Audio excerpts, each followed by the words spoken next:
Jon Jones and Brock Lesnar have started to leak into the WWE storylines.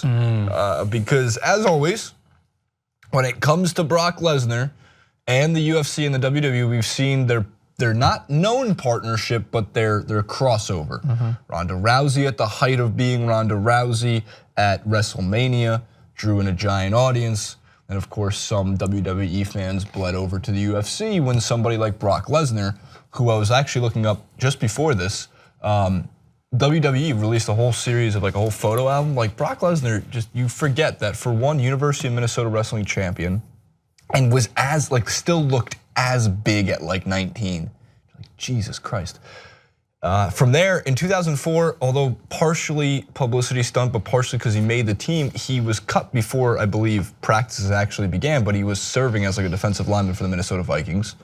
It was in the practice squad in that sense. So, and this is all before like he served on the front lines of Troy. Like this is a guy that's just journeyed through generations. All before, is that, what was the story of Troy? Basically, he should have been the guy that Brad Pitt decked in the first scene. You know, when Brad Pitt, like, he wakes up from having like a threesome. That's how all good movies start. It's like, where's Brad Pitt? And then he runs into the battlefield, and the way they were settled in that time, I guess, was the one-on-one fight. And they got the biggest guy from one army, and then Brad Pitt runs up. And this guy's huge. He looks like the Mountain 8 Brock Lesnar. I remember it. And then he jumps up and he just dishes him. Bang, down he goes. We move forward though, because WWE, Jon Jones, Brock Lesnar, why would this partially bleed over? Well, those who are looking into if or if not the Jon Jones, Brock Lesnar fight will be happening, the WWE has already jumped on a storyline that would bail them out of having to deal with Brock Lesnar winning at the event coming up on August 20th, which I believe is SummerSlam. It's summer, they're gonna slam each other. Yeah. Seems about right. So to muddle the waters even more, last night on Raw, or Monday Night Raw, they planted the seeds for Brock Lesnar's eventual departure from the WWE. Lesnar defends his title at SummerSlam later this month in a four-way, speaking of four-ways, against Roman Reigns, Samoa Joe, and Braun Strowman.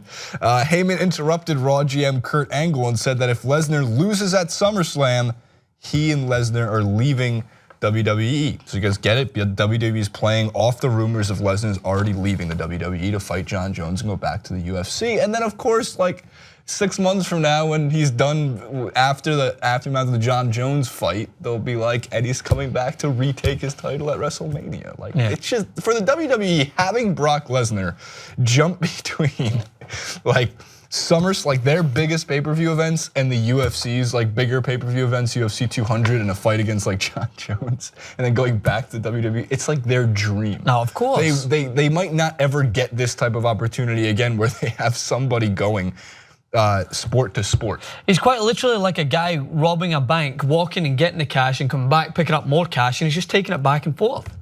Like it's the best analogy. It's what he's doing. He's just grabbing an audience. So that's why they put all the banks in the same corner. Exactly. So he's doing it. You can keep just going. He's basically going into WWE and he's saying, all right, here's my loyal and loving audience. I'm sure there's some that don't like him, but more often than not, he's beloved in WWE, and he's dragging them into the UFC to probably watch his next fight against Jon Jones, and they watch him there, and then he's dragging them from the UFC back into WWE. That's why there's certain athletes out there that, regardless of what you think about WWE, it's not a sport. Like certain athletes are carbon copied in both fields, there's no doubt. Conor McGregor could easily just waltz millionaire strut. Well, LeVar Ball was on WWE Raw, so it's like you don't even have to be an athlete.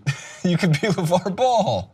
And LaMelo Ball was there too, which was... Let's be honest, man, the WWE have done some amazing things, but they've definitely promoted and given limelight to some really bad people. Like, we all remember Donald Trump. I know, but they've also given the greatest thing we've ever seen live in my entire life in any sporting event, which is Snoop and Hulk Hogan. Oh, remember together in the ring. Were we not there? Yeah, we were there, and one guy I think went into full cardiac arrest in front of us. Remember?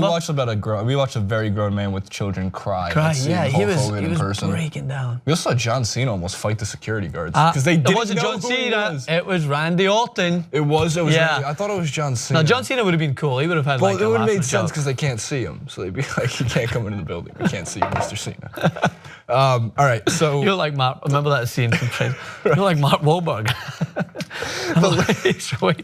The last thing I wanted to say about this is I'm going to predict a dumb prediction, but Jon Jones will be at SummerSlam. Is my prediction. I think he'll be there. Maybe just ringside. As a promoter, so Lesnar can talk to him. Be badass. Which by means the way, they'd have to have the fight finalized within 18 days. But that's not out of the question, especially with a couple of cards without fights on them just yet. Yeah. November 4th at the Garden, we know is GSP versus Bisping headlining, but this would be even a bigger way to stack the card. And of course, there's the New Year's Eve show, December 30th, not the 31st, the 30th, the last fight of the season. I mean, if UFC wants to finish strong, GSP Bisping at the Garden brings in a lot of viewers. Lesnar versus Jones on the 30th brings in a lot of viewers. And then at some point, you think, if they can get McGregor back to the octagon for whatever 1/10 of pay he's about to walk out with.